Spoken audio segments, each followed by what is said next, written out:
चलिए दोस्तों, आपका स्वागत करता हूँ फिनाले के फाइनल अपडेट में नागिन 7 के अपने। और बताऊंगा क्या क्या हुआ। और भाई नेक्स्ट सीज़न के लिए आपके लिए बहुत बड़ा एक सरप्राइज़ भी है। कि सबसे पहले तो मैं बता देता हूँ कि क्या क्या हुआ। सबसे पहले बता दूँ कि अपनी ये जो आ जाती प्रगति, वो पूरी हेल्प करती है अपनी जो ये विशाखा को भाई अच्छी मार पीट के भगा देते हैं वहाँ से। मगर विशाखा भी भाई विशाखा ही रहती है, विशैली कहीं की। भाई भरनी भरनी के बारे में भाई इन गधों ने एक दो दो मिनट का साइलेंस तक नहीं लिया ये। हम्म कितने उसको मीन बता रहे हैं।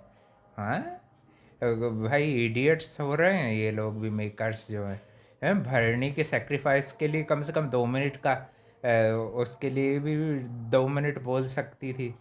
ये जो आहाना अनंता है, इसके लिए पूरा पूरा अपना जीवन उसने कर दिया सेक्रीफाइस। और इसी के साथ ये तब त्याग और तांडव चालू हो जाता है। और भाई फिर वो धीरे धीरे इनका तांडव भी चालू हो जाता है शंकर जी को खुश करने के लिए, क्योंकि पहला राउंड जो है वो भी डिसाइड नहीं कर पाता कि नागमणि किस स्कूल में रहेगी अब। और एंड में भाई राधिका भी अच्छी हो जाती है। मेरे को बहुत अच्छा लगा, मरने से पहले राधिका जो है वो भी अच्छी हो जाती है, राधिका जो है।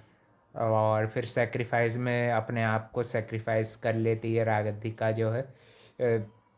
और ये जो इसके लिए सेक्रीफाइस तो भाई भरणी ने कर ही दी थी अपने आप को, है ना। और भाई फिर आर्यमन को आर्यमन से जो शादी करके कुल का श्राप तोड़ना था ना, वो भी उसके लिए तो भाई आर्यमन से शादी करनी पड़ेगी। और वो बोलती है आर्यमन तो भाई इंसान है, तो मुझे श्राप नहीं लग जाएगा। तो वो फिर उसको बताया जाता है, वहाँ से वो बूढ़ी दादी रहती है ना, वो बताती हैं कि आपके ये जो विशाखा ने आर्यमन को काटा ना, तो उसके अंदर कुछ अंश आ गया है उसका। और भाई हमारे को गुड न्यूज़ मिली है कि एक बेबी को भी जन्म देने वाली है ये जो अनंता है ना। और उससे पहले तो भाई ये सूरी और सूरी और बलजीत और ये रवीश को भाई, जो फाइनली ये फाइनल एपिसोड में ये सड़ा सा रवीश भाई, ईविल रवीश हमारी हमारी बेचारी अनंता को मारने वाला, उसको धोखा देने वाला, फाइनली उसको मार ही दिया है कि नहीं। अच्छा किया, जो कि भाई बहुत अच्छा काम था। और सुशांता भाई एंड समय तक एरुल के साथ ही देती है, मगर एरुल को भी भाई बहुत बुरी तरीके से मारा। और साथ ही में जो अपना त्रिशूल रहता है उसी से उसका एंड किया पूरा। हो गया था भाई वो भी रेड रेड पूरा और भाई काफ़ी खतरनाक बैटल चला था अनंता और एरुल और ये सभी लोगों के बीच में। काफ़ी खतरनाक बैटल चला। और विशाखा जो थी उसने भी बहुत ही कांटे की टक्कर दी भाई। विशाखा ने तो समझ में ला दिया भाई और बता ही दिया कि क्यों मैं इतनी जहरीली हूँ। कारकूट वंश की नागिन विशाखा। विशाखा को भी पिटाई पड़ गई बस भाई, पिटाई च पड़ पाई, विशाखा मरी नहीं है। विशाखा नहीं मर सकती भाई, वो नेक्स्ट सीजन में भी आएगी मेरे ख्याल से। और एंड में भाई बहामत जो है उसको ज़िंदा कर देती है ये जो सुशांता जो है। ये भी भाई अरुल को बचाने की कोशिश तो करती है, मगर एंड में वो प्रगति के और आहाना के ये दोनों मिलके, माँ बेटी मिलके भाई अरुल वो, हाँ, पिटाई कर देती हैं। और विशाखा के साथ वो लड़ लेती है प्रगति जो रहती है, जो थोड़े टाइम के लिए ही आई थी, मगर उसमें मार पिटाई करके ही जाती है ना।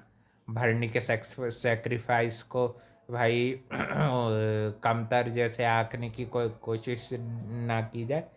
अब भाई अब वो दोनों चले गए तो चले गए भाई, दोनों एक साथ ही गए, अलग अलग भी दे गए। और भाई मेरे को काफ़ी खुशी हुई कि अब नेक्स्ट सीज़न के लिए भी हमको बहामत से फाइट देखने को मिलेगी, जो ड्रैगनों का किंग था, बादशाह था।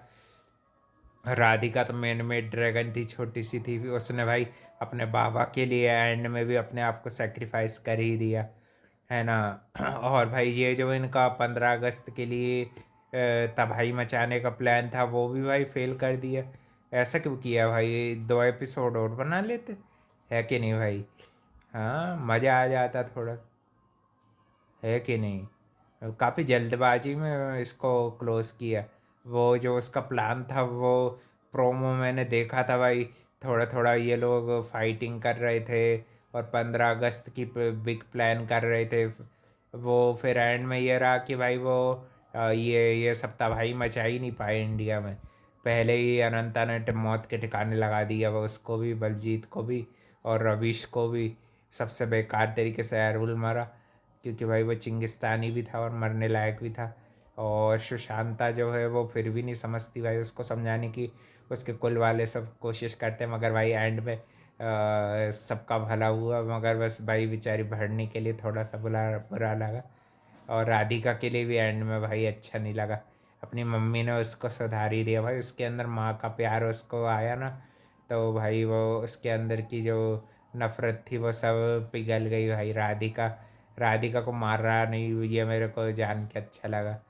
और बेचारी भरने के लिए भी भाई दो शब्द बोल देती अनंता, तो भाई और अच्छा लगता, है कि नहीं? चलो भाई, अब कुछ कुछ चीज़ें अब किसी के हाथ में नहीं रहती है ना। अब भाई अब ऐसे ही उसको मरना तो लिखा था, तो भाई वो मर गई, है ना। अब भाई मिलते हैं नेक्स्ट सीज़न में, जहाँ पे बहामत आएगा, सुशांता होगी, और भाई एक नया दुश्मन होगा नागिन का, और कुछ नई बदले की कहानी भी हो सकती है, एआई भी हो सकता है यूज़। और बहामत भाई बहुत डेंजर दिख रहा था, कसम से भाई ये होगा असल ड्रैगन भाई। पूरा अंधेरा अंधेरा कर देगा भाई ये सब जगह, और ये जो अकेला ही काफ़ी होगा। राधिका तो बेचारी मेन मेड थी और छोटी सी प्यारी सी ड्रैगन थी, उसके अंदर का जो दर्द था ना भाई वो चला गया। भोलेनाथ ने चलो भाई ये चीज़ अच्छी की। और अंत में भाई विजेता के रूप में अनंता को चुन लिया और उसके कुल का श्राप भी मिटा दिया, है कि नहीं? और जिसके कारण श्राप लगा था वो भी जिंदा है, बस सुशांता। वो बहामत को जिंदा करने की कोशिश कर रही थी। और भाई विशाखा भी क्या पता कहाँ चली गई फिर से, शायद अपने वो ये सीक्रेट लोकेशन में चली गई। विशाखा फिर से आएगी शायद नेक्स्ट सीजन में, कभी कभी उसकी ज़रूरत होगी, तो भाई वो मरी नहीं है। विशाखा और शेषा दोनों ही ऐसी नागिन है जो मरी नहीं। और भाई काफ़ी अच्छी फाइटिंग हुई और काफ़ी अच्छा सब रहा। प्रगति ने भी बहुत फाइटिंग करी भाई, विशाखा से भी करी, और साथ ही में और भी ये इसके दुश्मनों से भी करी फाइटिंग। और भाई नागिन ने भी अपना बदला ले लिया, और अपने आर्यमन भी नाग बन गए भाई। सब हैप्पी हैप्पी हो गया। अच्छा एंड था, ये सीज़न का ग्रैंड फिनाले था। और भाई अब मिलते हैं भाई नागिन 8 में, है कि नहीं? चलिए।